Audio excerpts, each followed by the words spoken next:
ডাকাইতের কারণে মাছ ধরা বন্ধ, মধু ভাঙ্গা বন্ধ, তারপর কাঁকড়া ধরা বন্ধ। ডাকাইতের কারণে সুন্দরবনে যাওয়ারই কায়দা নেই, যাওয়া যায় না। দর্শক, আমি রয়েছি পূর্ব সুন্দরবনের পানির ঘাট এলাকায়। এই সুন্দরবনের খাল এটি দেখতে পাচ্ছেন। আজকে কথা বলবো সুন্দরবনের বনদস্যু নিয়ে। আপনারা জানেন যে সুন্দরবনের বনদস্যুর তাণ্ডবে জেলে, মৌয়ালি বা বাওয়ালি এদের জীবন অতিষ্ঠ প্রায়। গত 3 দিনে সুন্দরবনের বনদস্যু জাহাঙ্গীর বাহিনী 18 জন জেলেকে অপহরণ করে নিয়ে গেছে, তাদেরকে অত্যাচার নির্যাতন চালাচ্ছে। এইসব খবর নিতে আমি এই অঞ্চলের মতো এই সুন্দরবন তীরবর্তী এলাকায় খবর নিতে।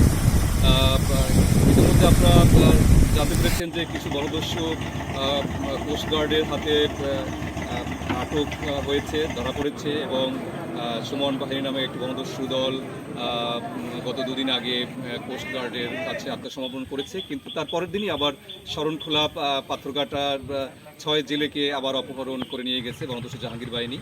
তো আমি এলাকায় খোঁজখবর নিয়েছি যে এই শরণখোলার বিভিন্ন গ্রাম থেকে অন্তত এখনও 20 জন জেলেকে মুক্তিপণের দাবিতে জিম্মি করে রেখেছে, শিকল দিয়ে বেঁধে রেখেছে সুন্দরবনের মধ্যে। তাদের কোনো ট্রেস পাওয়া যাচ্ছে না এবং সেখানে সেই সব পরিবারের হতাশা বিরাজ করছে সেই সব পরিবারগুলোর মাঝে। এমনও আছে যে একজন জেলেকে গত 3 মাসে 3 বার অপহরণ করে নিয়েছে। তাদেরকে টাকা দেওয়া হয়, মুক্তিপণের টাকা দেওয়া হয়, আবার জঙ্গলে গেলে আবার তাদেরকে অপহরণ করা হয়। তো এই জিম্মি দশায় অতিষ্ঠ এই অঞ্চলের উপকূলীয় অঞ্চলের জেলেরা। প্রশাসন অবশ্য চেষ্টা করছে, কিন্তু আরও কৌশলী পন্থা অবলম্বন করতে হবে বনদস্যু দমন করতে হলে। তো এ ব্যাপারে আমি কথা বলেছি স্থানীয় লোকজনের সাথে। ওনারা যেটা আমাকে জানিয়েছেন, 60-70 জনে একটা সিয়াল মাইরে সবের ডালে লেগে বাঁধে তো একদম সারে আর পিটাই বলে আর শরীরে থাকে না কিছু। এই অবস্থা ডাহাচ্ছে আস্তে জমেছে একটা। এই ডাহাতে কমে বাড়ে সায় কমে না, উনি ডাহাত তাই এর মধ্যে জালিয়ারা নামতে পারে না, মাছ ধরতে জালিয়ারা নামতে পারে না।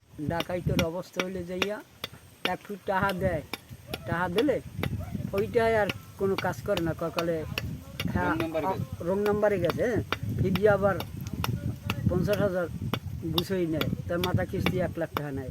হ্যাঁ তো কামায় না, পাইলে কেউ ওরে সারে না, কোনো সারার কোনো লাইন নেই।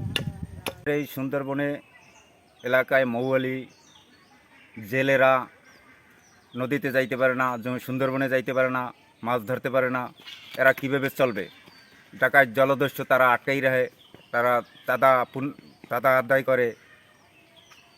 কীভাবে এরা সুন্দরবনে যাইবে? এগো তো কোনো পথ নাই। এগুলো আপনারা দেখেন, এগুলো সরকারের দায়িত্ব দেখার।